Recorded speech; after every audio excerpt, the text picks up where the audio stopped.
welcome to Tales of Honor Podcast, a podcast dedicated to telling the true stories of every recipient of the Medal of Honor.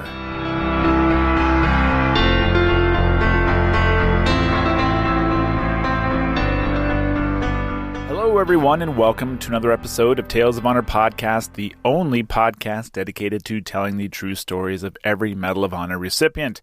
I'm your host, Christoph Ambrosch, and today's episode is episode number 226 and takes place during the Korean War. And now, a tale of honor.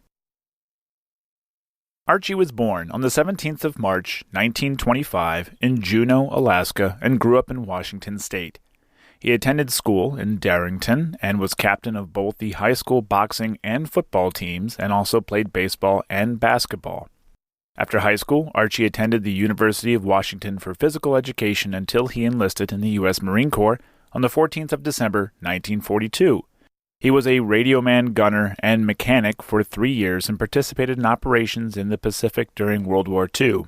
Archie's enlistment ended in October of 1945, and he went back to college, this time at Everett Junior College, to continue his studies in physical education. After 2 years, he switched to the University of Washington, and 1 year later, Archie re-enlisted in the Marine Corps.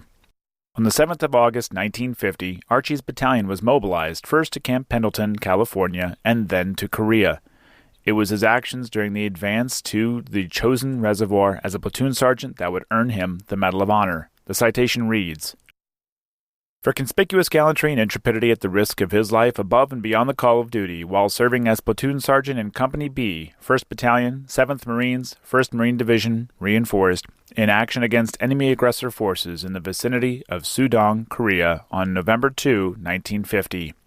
Immediately rallying the men in his area after a fanatical and numerically superior enemy force penetrated the center of the line under cover of darkness and pinned down the platoon with a devastating barrage of deadly automatic weapons and grenade fire.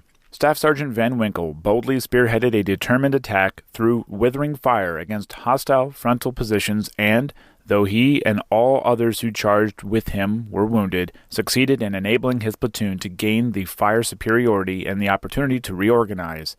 Realizing that the left flank squad was isolated from the rest of the unit, he rushed through 40 yards of fierce enemy fire to reunite his troops despite an elbow wound which rendered one of his arms totally useless. Severely wounded a second time when a direct hit in the chest from a hostile hand grenade caused serious and painful wounds, he staunchly refused evacuation and continued to shout orders and words of encouragement to his depleted and battered platoon. Finally carried from his position, unconscious from shock and loss of blood, Staff Sergeant Van Winkle served to inspire all who observed him to heroic efforts in successfully repulsing the enemy attack. His superb leadership, valiant fighting spirit, and unfaltering devotion to duty in the face of heavy odds reflect the highest credit upon himself and the United States Naval Service. Archie was first evacuated to Japan and then back to the States for medical treatment, and he then served at the naval base in Bremerton, Washington for a few months.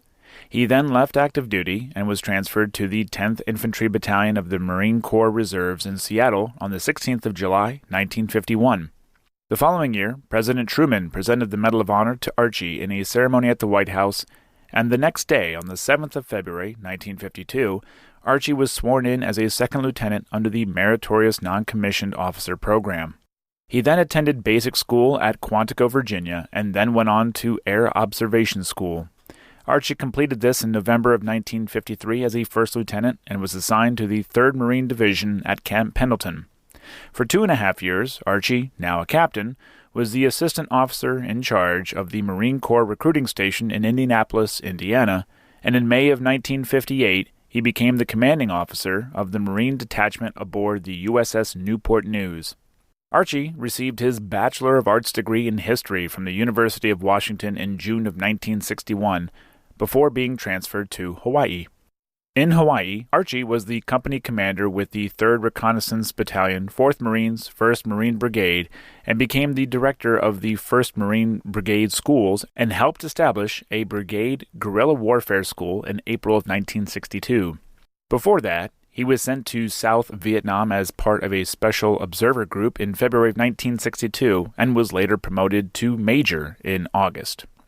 2 years later, Archie went to the Air Command and Staff College in Alabama, graduated 1 year later in June of 1965, and was promoted to lieutenant colonel on the 1st of July, 1967. Archie was deployed to South Vietnam until September 1968.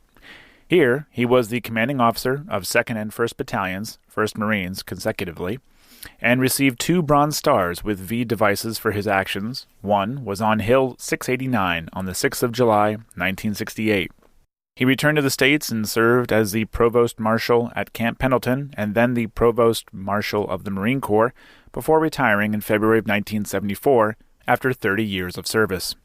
Archie lived out his short retirement on a boat in Bar Harbor near Ketchikan, Alaska, where he died on the 22nd of May, 1986, at the age of 61.